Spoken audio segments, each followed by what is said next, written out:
दोस्त दिया अवसर पड़ा। आज हम इस वीडियो में आप लोग से बात करने वाले हैं माननीय मुख्यमंत्री बिहार जो नीतीश कुमार हैं उनके बारे में आज कुछ बात करने वाले हैं। जितना वो ताकत के साथ बिहार से अपराध पर वो लगाम कसे थे, जितना ताकत से वो लगाम कसे थे, उतना ही इस समय वो ढील देते जा रहे हैं। अब कारण पता नहीं क्या है, रीजन क्या है अपराध को इस तरह से छोड़ना। आए दिन मैं बात ऐसे ही नहीं कर रहा हूं, मैं मेरा आरआरपी न्यूज जो चैनल है इससे पेपर आता है, उस पेपर में आए दिन आप लोगों को मिलता होगा कि यहाँ ये हो गया, वहां बलात्कार हो गया, तो यहाँ मर्डर हो गया, तो यहाँ गला काट दिया गया, तो वहां उसका भाई का मार दिया गया।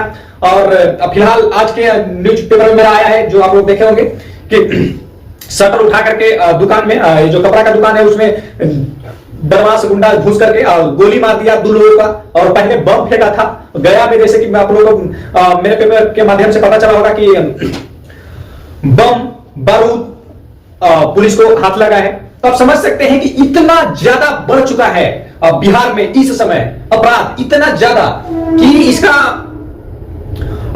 लोग कल्पना नहीं किए थे कि फिर से ऐसा बिहार में जो पहले जो 2000 के पहले जो बिहार था उस तरह का बिहार फिर से जो इस समय वही बीत रहा है, उससे कुछ ही कम है लेकिन वही बीत रहा है इस समय।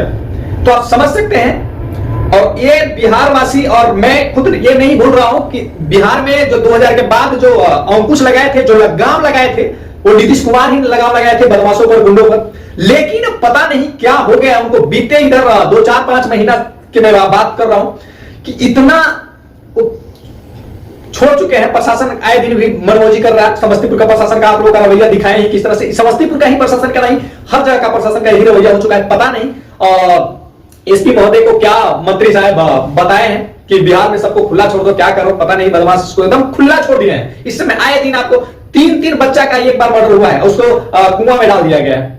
समस्तीपुर का ही वो न्यूज है जो कि मेरा पेपर में आया था, वो आप लोग देखे होंगे, बड़ी बात देखे होंगे। तो हम सोचे कि चलिए एक वीडियो के माध्यम से आप लोगों को बता दें और आप लोग से पूछे।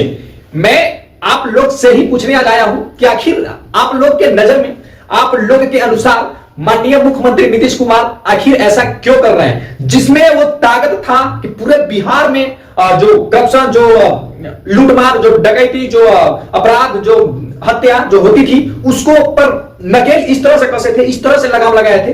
वो नीतीश कुमार आज उस तरह का जो काम कर रहे थे, उस तरह का काम करने में आज सक्षम क्यों नहीं है? आखिर क्या कारण बन रहा है? इसका पीछे का गणित हम लोगों को समझना पड़ेगा। कारण कि बिहार में चुनाव बहुत जल्द होने वाला है, बहुत जल्द कहने का मतलब कि 5 से 6 महीना बच चुका है इस समय। बहुत जल्द चुनाव होने वाला है। सारे नेता लगे हुए हैं चुनाव के तैयारी में। आरजेडी अलग तैयारी में है, जेडीयू अपना अलग तैयारी में है, बीजेपी अपना अलग तैयारी में है, सारे के सारा कांग्रेस वाले अलग तैयारी में है। तो सारे के सारे जितना भी नेता है, मंत्री है, वो सारे के सारे चुनाव में लगे हुए हैं। बिहार पर इस समय उनको तनिक भी ध्यान नहीं है। इस समय उनका पूरा का पूरा फोकस जो है चुनाव पे है। कारण मेरे हिसाब से शायद यही कारण रह रहा होगा कि वो बिहार में अपराध बढ़ रहा है, या कारण रह रहा होगा नीतीश कुमार, माननीय मुख्यमंत्री नीतीश कुमार जी का उम्र का भी हो सकता है, यह भी रीजन रहा होगा। या भारतीय जनता पार्टी के साथ मर्ज करके जब से बिहार चला रहे हैं उसके बाद ही इस तरह का घटना देखने को मिल रहा है, वो भी एक रीजन हो सकता है।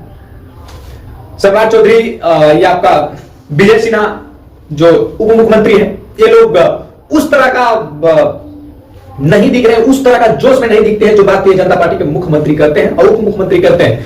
उस तरह का जोश में नहीं दिखते हैं बिहार के ये विजय सिन्हा जो है, उस तरह का जोश में सम्राट चौधरी नहीं दिखते हैं। मैं खुद बोल रहा हूं कि उस तरह का जोश में नहीं दिखते हैं। माननीय मुख्यमंत्री नीतीश कुमार जी, उनको साथ देना चाहिए था। अब इस तरह का जो बिहार में भ्रष्टाचार, इस तरह का जो बिहार में अपराध आए दिन हो रहा है, इस पे अंकुश लगाना चाहिए था, ताकि ये सारी चीजें उनको बेनिफिट करे चुनाव में। ना कि मेरे हिसाब से अगर इस तरह का रवैया रहा, आए दिन इस तरह का अपराध बढ़ते रहा, लोग फिर इनको भूल जाएगा, ये जान लीजिए। जब जनता, आप जिस कुर्सी पर बैठे हैं ना, उस कुर्सी के पीछे जो उजला कलर के आप तौलिया बांध के रखे हैं ना, वो भी बिहार के मजदूर के, किसान के खून पसीना की कमाई से लगा हुआ है। ये आप क्यों भूल जाते हैं? तो उसका रक्षा करना, उसका सुरक्षा करना आपका दायित्व बनता है।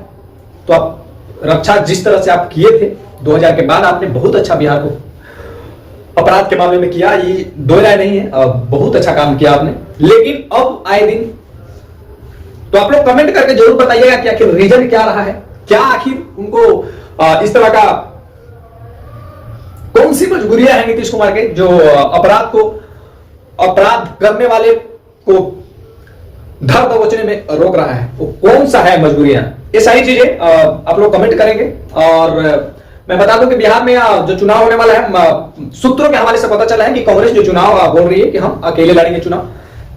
अगर चुनाव बिहार में कांग्रेस अकेले लड़ती है तो फिर से मैं बोल रहा हूं, बोलने में मुझे तनिक भी हिचक नहीं है कि अगर बिहार में कांग्रेस अलग चुनाव लड़ती है तो जिस तरह से दिल्ली में भारतीय जनता पार्टी सरकार बनाया है अकेले दम पर, उस तरह से बिहार में भारतीय जनता पार्टी की सरकार बन सकती है, इसमें तनिक भी संदेह नहीं है। और इसका पूरा का पूरा श्रेय माननीय राहुल गांधी जी को जाएगा। वही राहुल गांधी जी का ही, कांग्रेस का ही देन है कि जो भारतीय जनता पार्टी आज दिल्ली में राज कर रही है, दिल्ली में वो सरकार बना पाई तो भारतीय कांग्रेस की देन है। कांग्रेस आपका आम आदमी पार्टी का सीधे सीधे वोट काटते गया, भारतीय जनता पार्टी उस सीट से निकलते गया। तो वही हाल होगा यहां पर भी, तेजस्वी का वोट काटते जाएंगे कांग्रेस और निकलते जाएगा बीजेपी और जेडीयू। तो ये सब सारी चीजें समीकरण बैठाने की जरूरत है। और मैं सोचा कि आप लोगों को बता दूं इस तरह का खेल हो रहा है। और हमारा जो पेपर आरआरपी न्यूज से निकलता है उसको आप लोग बहुत ज्यादा प्यार दे रहे हैं, तो इसके लिए थैंक यू। और मैं सदा आप लोग का आभार रहूंगा, आप लोग के वजह से ही हम ये सब कर पा रहे हैं, अन्यथा मेरा क्या हैसियत थी आप लोग को छिपा नहीं होगा। और आप लोग कहां से कहां पहुंचा देंगे ये शायद हमको अंदाजा नहीं है, आप लोग खुद जानते होंगे। और ऐसे ही प्यार करते रहे। Love you.